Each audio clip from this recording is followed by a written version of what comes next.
Hey everyone, it's Rudy and the dogs, and this is about Pompeii. I saw this a few days ago, and there's some good evidence to suggest that this may be the correct story. 79 AD, no more. Pompeii got buried in 1631. Right, the official version says in 79 AD, the ancient Roman city of Pompeii was buried under 46 metres of volcanic ash when Mount Vesuvius erupted. The site was lost, and its initial rediscovery was in 1599, and its broader rediscovery almost 150 years later, that would be 1748. Right, thick layers of ash covered Pompeii and Herculaneum. They were abandoned, and eventually the names and locations forgotten. The first time any part of them was unearthed was in 1599, when the digging of an underground channel to divert the river Seymour. Jean-Michel Basquiat, same old shit, sorry. Seymour ran into ancient walls covered with paintings and inscriptions. The architect, Domenico Fontana, was called in. He unearthed a few more frescoes, then covered them over again, and nothing more came of the discovery. Pompeii was rediscovered as the result of intentional excavations in 1748 by the Spanish military engineer. 2 minutes, we have a dog problem.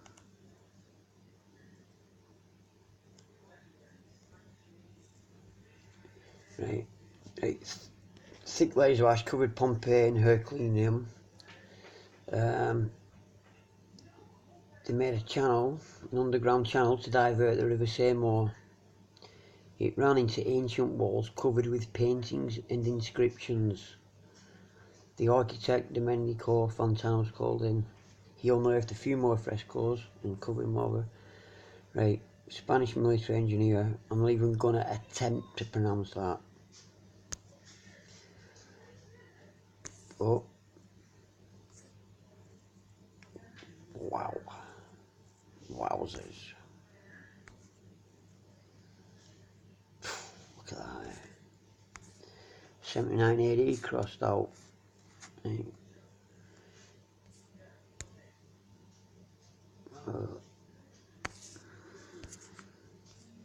He's watching some images. Right. Pompeii is a vast archaeological site in southern Italy's Campania region, near the coast of the Bay of Naples. Once a thriving and sophisticated Roman city, Pompeii was buried under metres of ash and pumice after the catastrophic eruption of Mount Vesuvius in 79 AD. The preserved site features excavated ruins of streets and houses that visitors can freely explore. Right, the Spanish architect was a military engineer in the Spanish army who discovered architectural remains at Pompeii and Herculaneum in 1748. Important, officially the city of Pompeii was lost until 1748.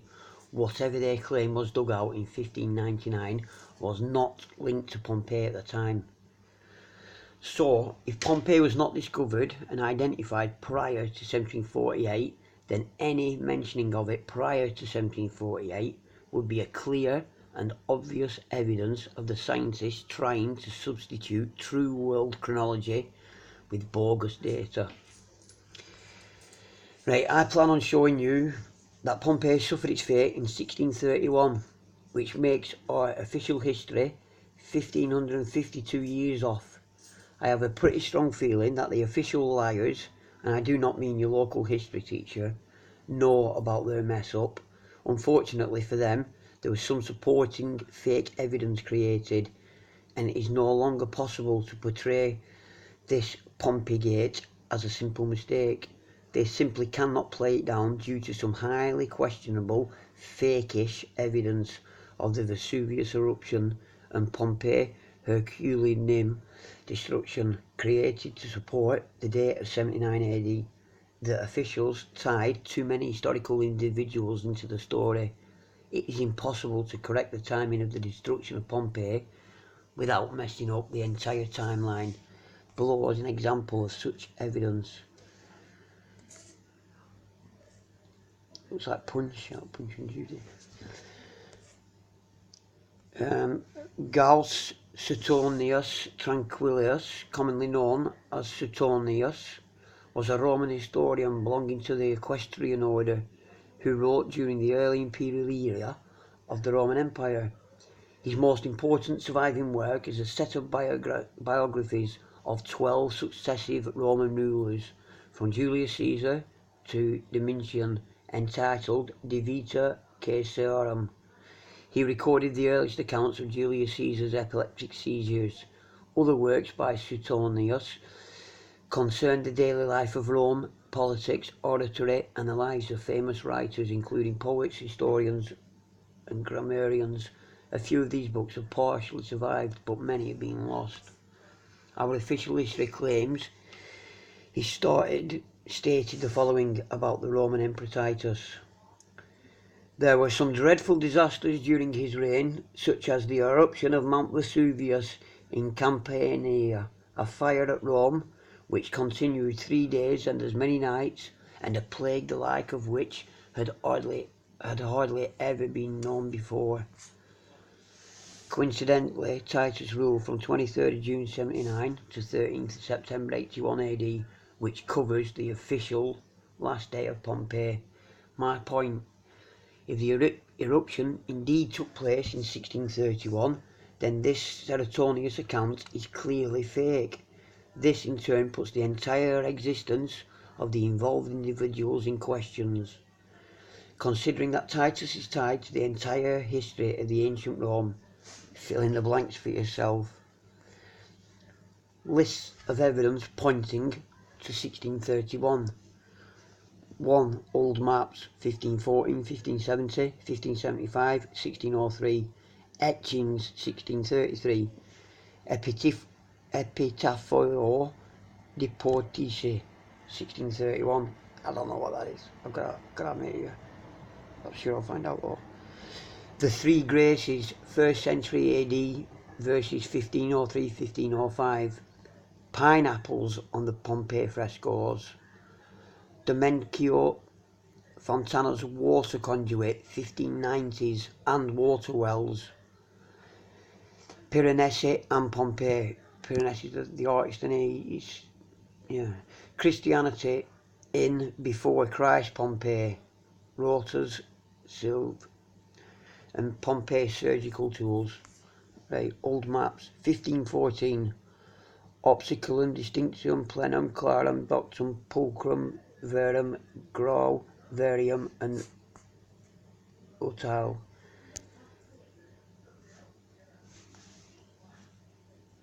So there's Pompeii there.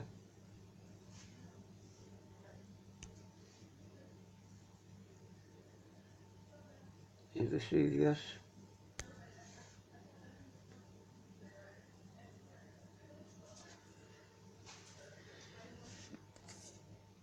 Oh God.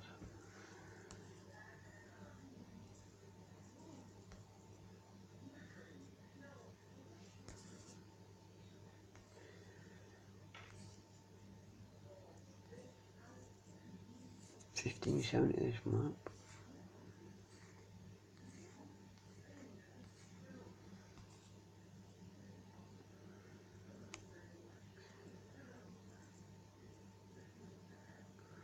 Pompeii.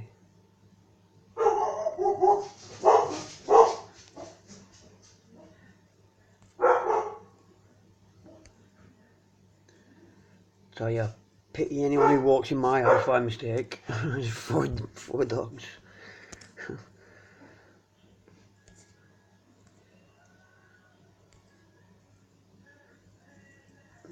at the artwork on that, it's beautiful, isn't it? There's the eagle. Hang on, let's go back to that a minute.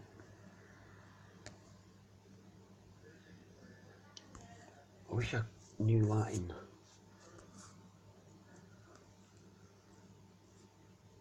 Is that a phoenix? Looks like a phoenix to me.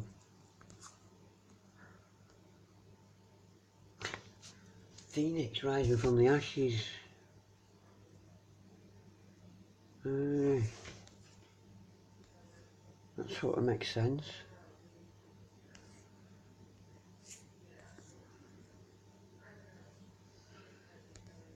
What river is that? Is that the...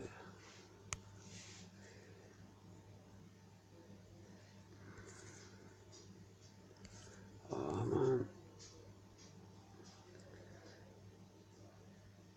Posteri vestra resagvo. I can't speak Latin.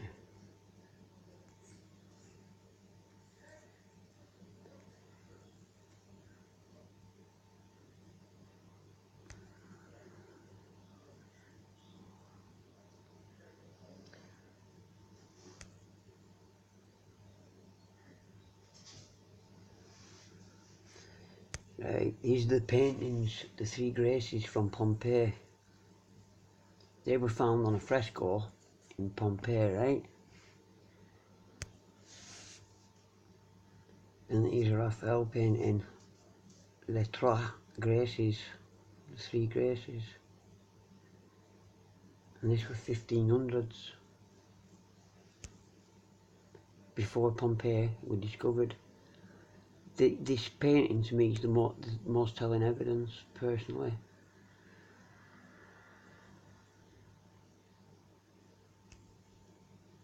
Well, they're even posed the same way, with two girls on the sides, on the flanks, facing us, and the girl in the middle, facing away from us.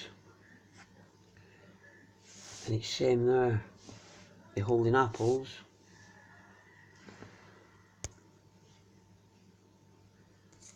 Can you see what he's holding? I want to make this big.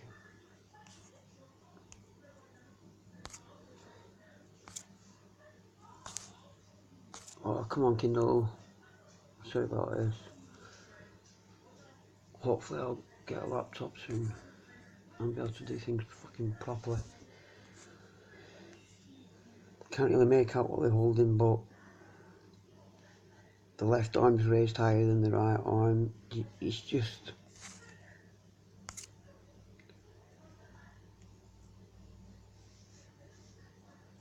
The guy who painted that had never seen this.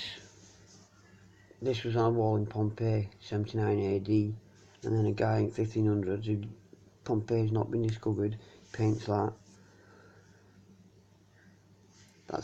Honestly, that's the most telling for me. And pineapples, yeah, pictures of pineapples. Well, they weren't discovered till fucking, I think it's South America. Supposedly that were not been discovered and that, so there shouldn't be pineapples, but there is.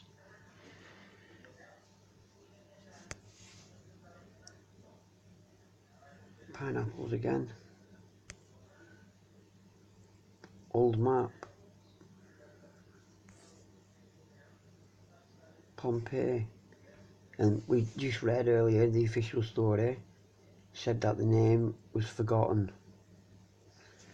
Well, it obviously weren't, is it? It's there. This is part of Pompeii. That's the water channel that the guy was building in the 1500s when they first discovered it by accident, apparently.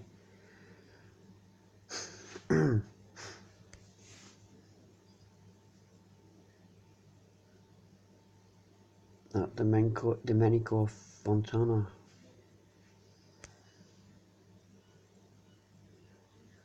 Water well. No volcanic ash on that. And there. Water well. And they went there when Pompeii was supposedly in its prime, so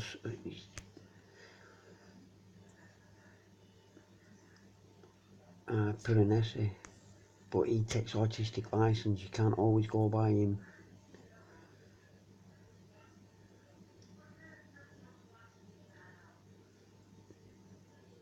They can tear that apart, so it's...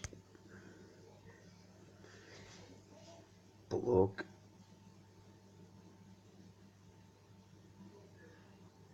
how just beautiful, isn't it?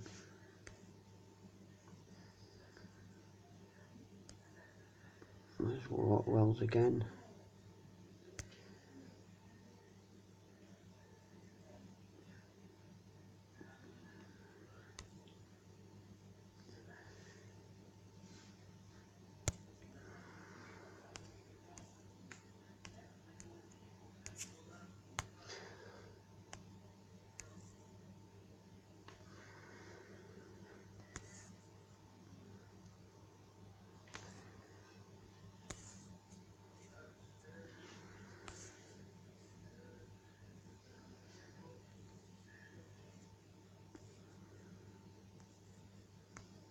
Fascinating place, eh?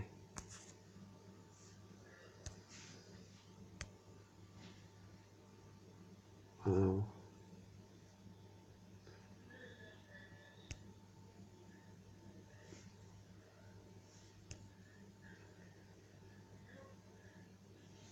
That's that, isn't it?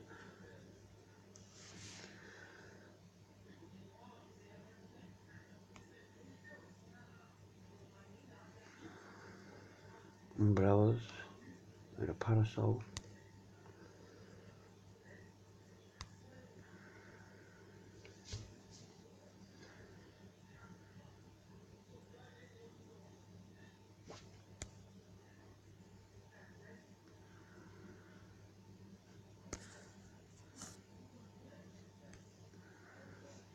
Wow. Look at the size of their blocks compared to the horse and the curbstones.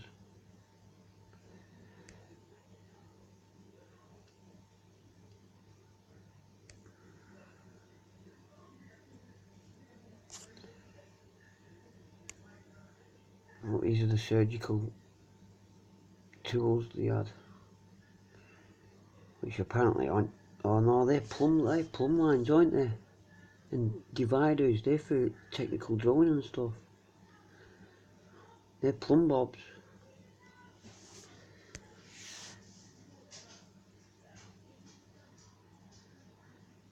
How do they craft such beautiful things? Look, even the pans are beautiful. And these is door furnishings from Pompeii, I think. And they're just what we use today, aren't they? How many times have you seen that lion knocker? So in 79 AD they were knocking out stuff like this. That's what they always believe.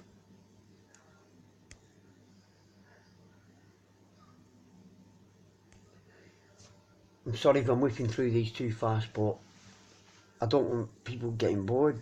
You know what I mean? You want it. Look, that's door furnishings. They're just same as.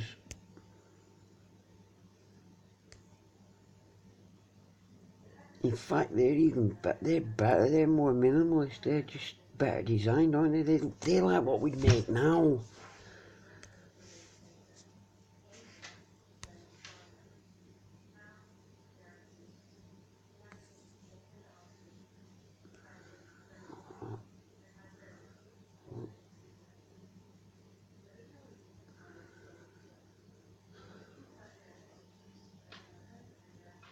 Look at them sticks. They're scepters. They look like it, don't they? Like the Orban scepter. They look like them canes. What the fucking royals and people more important than us fucking plebs have. Well, this is the surgical tools. They're not that far away from what we use today, apparently. Look, they're 17th century tools.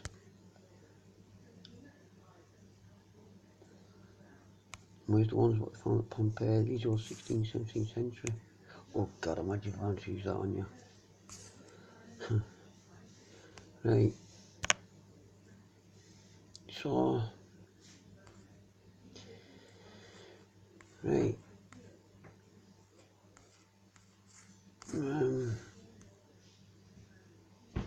Go back to its use. What else?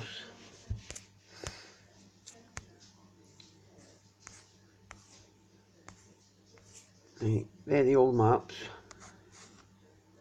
You took a look at.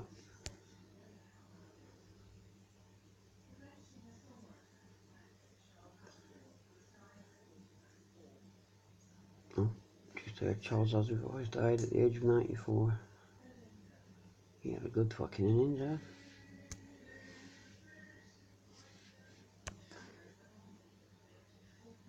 So, yeah, the maps. Oh, I'm going to stop doing this.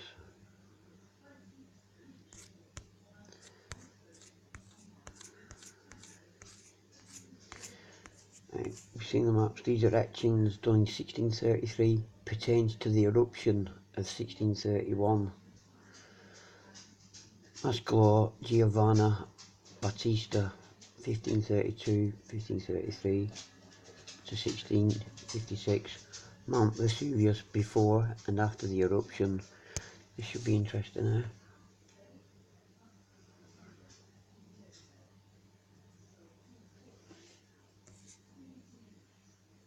Statue Mount Venus Antediluvium Incendium. I think it means something to do before the fire. Look how that's mirrored. Can you see at the bottom here how it's like reversed? Like it's a mirror. Or is it an open book? It's a book, I think. Right, that's before. That's during. Oof. What's it showing there in the sky? Looks like a bishop.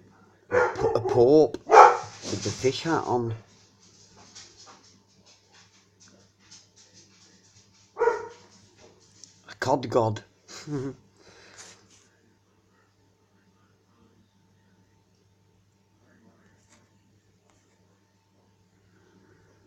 Okay. So. Oh, God. Sorry, people. Right. So we've got the maps, we've got the etchings.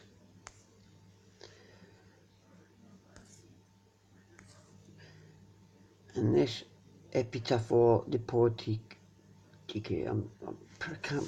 I can barely read English, never mind foreign. Following the disastrous eruption of Vesuvius in 1631, the Viceroy Zunica had an epitaph placed to admonish the dangers of the volcano in the future.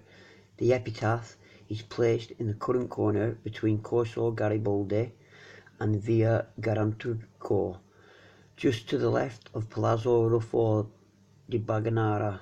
Below is the original Latin version and the Italian translation by the Lions Club, Portico Miglio d'Oro, reported on a sign on the right of the epitaph. No point even attempting to fucking read it because I can't.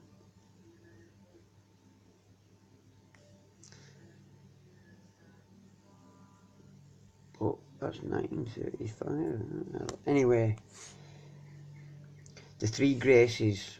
Okay, this is the killer for me. What a bizarre coincidence, considering that Pompeii was not found till 1748 and Raphael painted his masterpiece in 1503.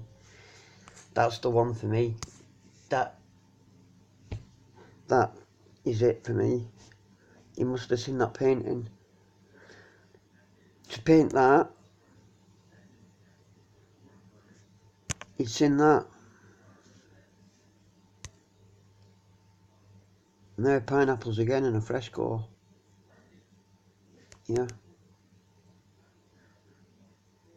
And pineapples weren't discovered for fucking a long time. Right, the Pompeii pineapple. Palazzo Massimo alle Terme, close to the Termini train station in Rome, houses one of the world's most important collections of classical art. On the second floor of the museum, in the gallery dedicated to ancient Roman frescoes and mosaics, you can find something very peculiar hidden in what looks like an ordinary mosaic floor. Dating from the early 1st century AD, this mosaic illustrates various food items. At the top of the scene, a basket of fruit is brimming with figs, grapes, pomegranates and a pineapple. This fresco was discovered in Pompeii.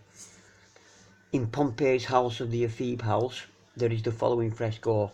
It is inside the Lararium on the right as one enters the villa. Pineapple again. There is another fresco there, but somebody doesn't like pineapples, I guess, so they've tried fucking hiding it. Look, they vandalised it, idiots. So it's not just Egypt what's a load of bollocks, it's fucking all of it, innit? It's all of it. I'm questioning everything now. The thing here is that according to our official history of pineapples, there could be no pineapples in Europe in the 1st century. Here is an excerpt. The plant is indigenous to South America and is said to originate from the area between southern Brazil and Paraguay. Columbus encountered the pineapple in 1493 on the leeward island of Guadeloupe. He called it Pina de Indies, meaning pine of the Indians, and brought it back with him to Spain, thus making the pineapple the first bromeliad to be introduced by humans outside of the New World. Unless ancient Romans discovered the American continents, it will be impossible for them to know what a pineapple is. And there's these Domenico Fontana's water conduit. Fontana, that's a fucking apt name, innit, for a guy who's fucking with water. Fontana, like fountain. You know what I mean? Sounds like they're taking a piss, doesn't it? This is probably one of the most damaging pieces of evidence there can be. In 1592, the renowned Italian architect Domenico Fontana dug a water channel through Pompeii in order to bring water to Tor Annunziata. Mangled that again. After thick layers of ash covered Pompeii and Herculaneum, they were abandoned. Eventually their names and locations were forgotten. The first time any part of them was unearthed was in 1599, when the digging of an underground channel to divert the River Seymour ran into ancient walls. We read this, haven't we? Right. Fontana was called in. He unearthed a few more frescoes, then covered them over again, and nothing more came of the discovery. Fontana's covering over the paintings has been seen as both as a broad-minded act of preservation for later times and as censorship in view of the frequent sexual content of such paintings. This sentence is pure speculation. What we are led to believe is that this professional architect was digging a tunnel 20 feet below the surface and through the entire city of Pompeii. Along the way, he was discovering buildings, walls, roadways, paintings, frescoes, and was covering them as he barreled through. Even with the above waterway information alone, it is logical to suggest that Fontana was building his water conduit through an operational city, unaffected by any volcano eruptions. But it gets better. Fontana's water conduit had water wells and was discovered during the excavation. These water wells clearly indicate that the conduit was being built through a live and unburied city. Otherwise, if you are digging a tunnel 20 feet below the surface, why would you dig up 5 feet and build a water well, which is useless due to still being under 15 feet of ash or dirt? See, it's fucking right. This water well, specifically, is screaming that Domenico Fontana was building in the living Pompeii. See, if he put that in 1599, they were supposed to have dug all the ash out of this. It were all covered over. But he managed to dig enough out to build a chat. See, it falls apart, doesn't it? It's bullshit. There is one additional Pompeii water well which is worth mentioning. This one is depicted on the Francesco Piranesi's view of the Temple of Isis in the city of Pompeii, 1788-89. In the right bottom portion of the etching, we can see an access to Fontana's water conduit via a water well.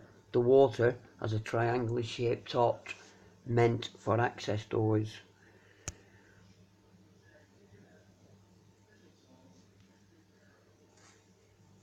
What is he talking about? You mean there? Yeah.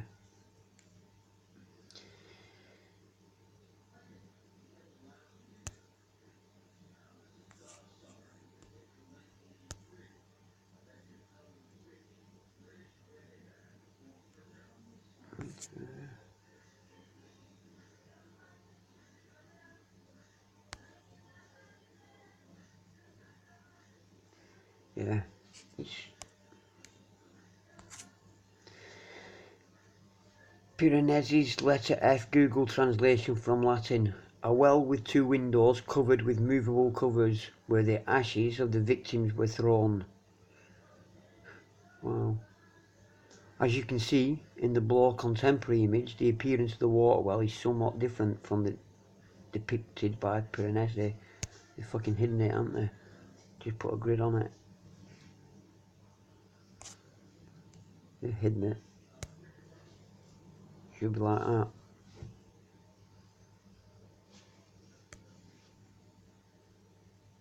No, the guy's there getting water. It's still there. They fucking took it away, haven't they? Assholes, eh? The lying bastards, eh? Look at their faces there. Oh, hang on, go back to that.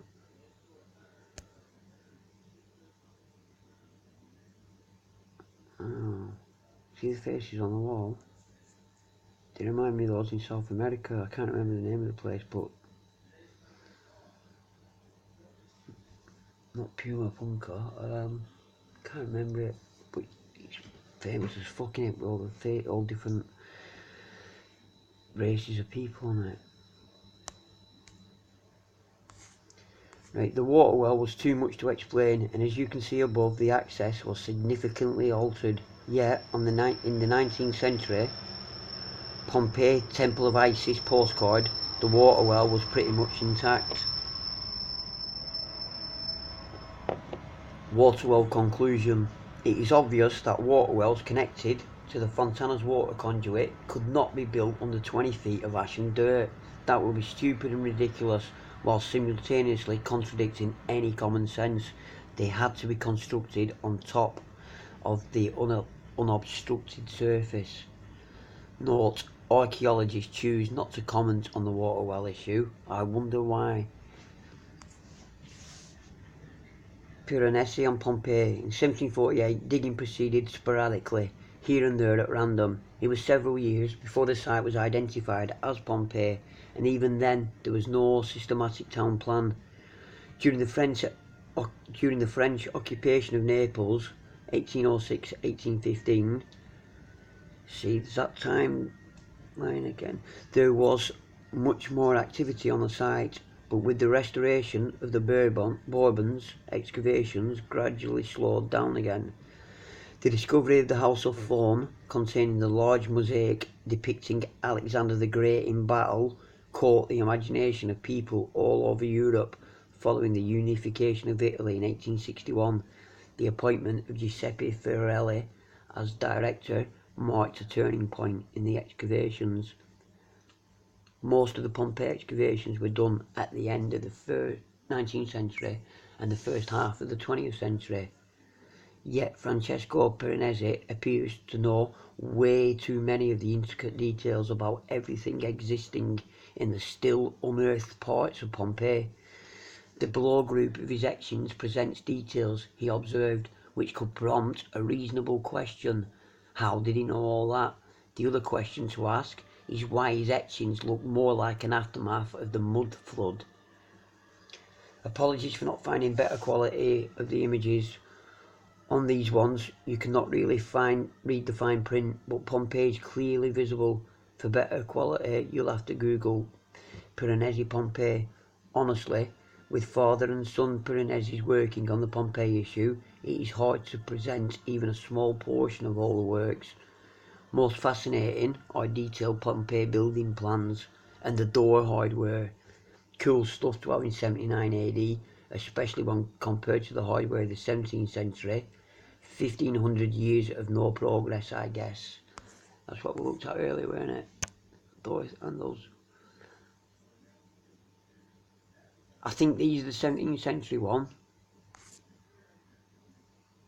And these are the ones in Pompeii. These are more stylish. They're like Art Deco, aren't they? They're like minimalist. That's what they do now.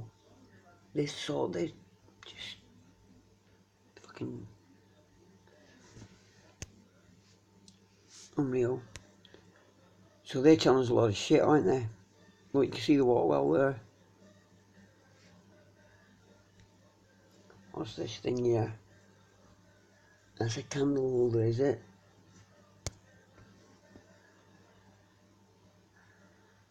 Yeah, candle sconce. I'm not sure. Looks like Antiquitech to me.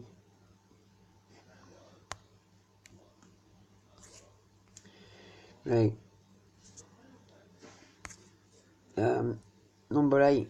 Christianity in before Christ Pompeii. Sodom and Gomorrah 79 AD. Pompeii knew the Old Testament. That's badly written.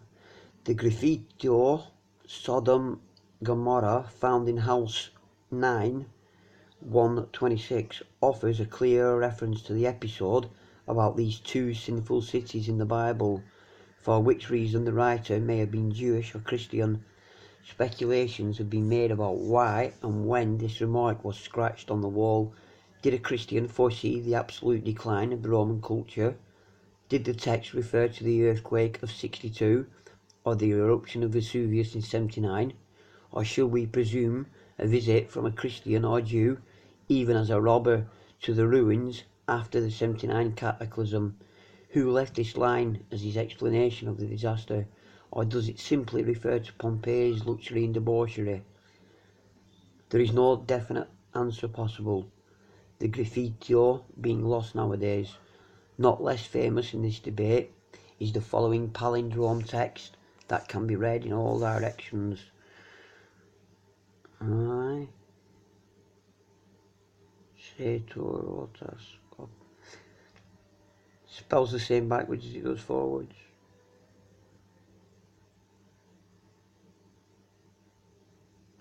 The inscription backbone is tenat. He, she takes hold in cross form. It reads Setor erpo tenat opera rotas. You'll see its clever palindromicness.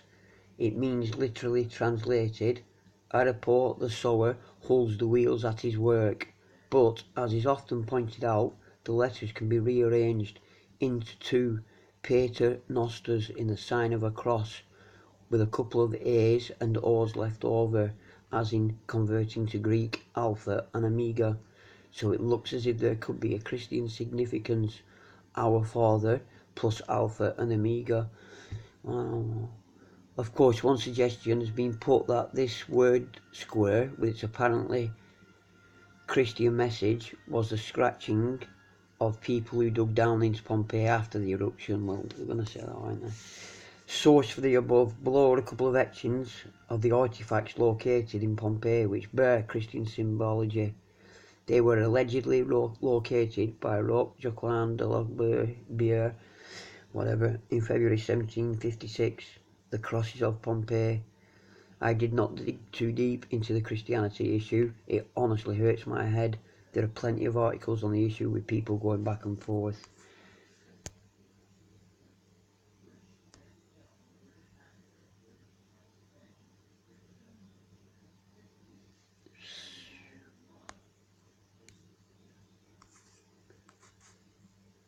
Right. Surgical instruments. Hang on. When you Google ancient Roman surgical tools, you immediately run into the surgical tools located in Pompeii. While it's logical to assume that they were the very best preserved due to being safely stored under the ash, it's also very suspicious due to those tools looking very similar to the surgical tools used in the 16th and 17th centuries. Surgical instruments found at the house of the surgeon in Pompeii. Instruments made of steel and bronze, and a male catheter, vaginal speculum, fucking hell, forceps, 40 pieces of surgical instruments found. The explanation addressing the resemblance of the tools used 1500 years later is typical of our not so honest history science. This collection is typical of surgical practices for nearly a millennium and illuminates the practice of medicine in ancient Rome. Once again, we have been told that our ancestors were dumb and stupid for thousands of years and had no clue on how to develop and improve things. Here is a very good source covering the surgical tools located in Pompeii. Interesting that quality contrast between Pompeii and other Roman surgical tools is striking. Shall we have a look?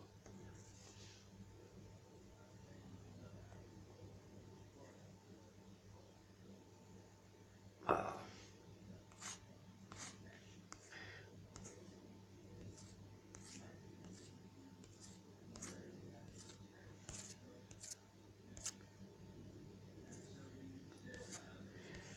Right.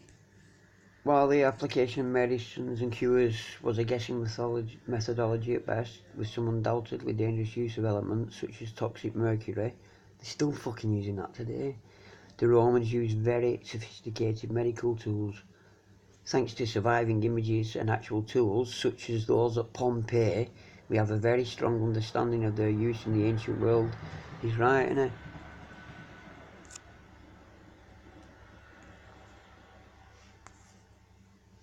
Right. Basically, our knowledge of the ancient Roman medical tools is based on the Pompeii find. Now let us look at those 16th century surgical tools look like.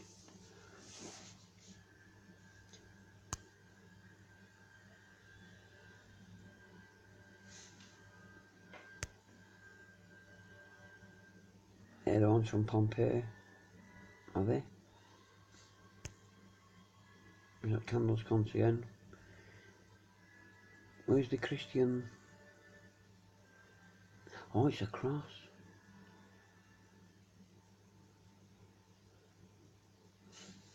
Dumber.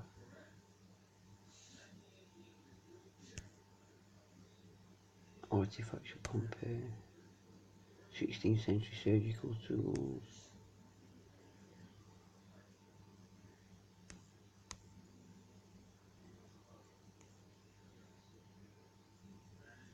Ugh, grisly.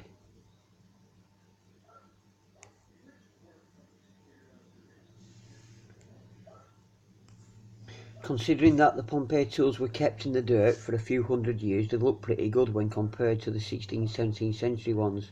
They are definitely matching the complexity. And here is a little excerpt from Pompeii surgical instruments.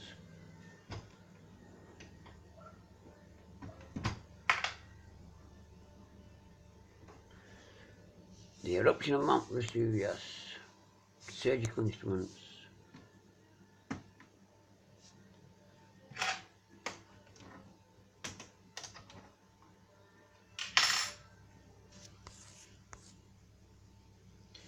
Scalpel being used to remove arrow from injured leg. Surgical instruments found at the house of the surgeon in Pompeii. Analysis. This collection of instruments was found in the 1770s when the Spaniard Francesco La Vega cleared the villa, which was later named as the house of the surgeon. These 40 medical instruments were made of either steel or bronze and are relatively similar to the medical tools that are used in modern society today. This includes forceps, catheters, needles, tweezers and scalpels. Needles? I thought there's can't mean hypodermic syringe, that weren't invented till fucking 19th century. I'm going to do a vlog on that and all that is fucking interesting. These surgical tools are unique because they are the best surviving example of what medicinal instruments would be available to people during the 1st century AD. These tools have been preserved for centuries under volcanic pumice and ash. This has protected these instruments from weather damage and also the advancement in medicine that would mean the abandonment of these tools. The methods of Roman medicine were based on trial and error due to the fact that there were no laws regarding the practice of medicine. Blah blah blah. Bullshit.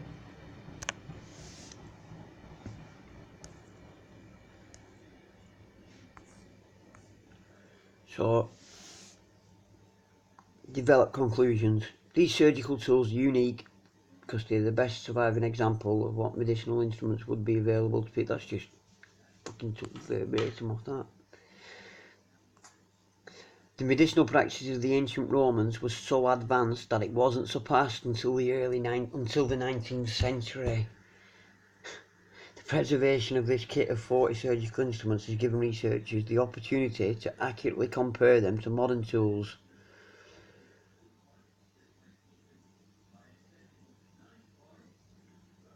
Oh, Much of the focus for Roman medicine was on damage to the human body during battle. The Roman Empire soldiers were offered the most effective treatment as they were considered a high value. At the time of Mount Vesuvius eruption, medical practitioners were well experienced in body repair such as bone setting. I definitely like the steel part in there, considering the state of the ancient Roman metallurgy.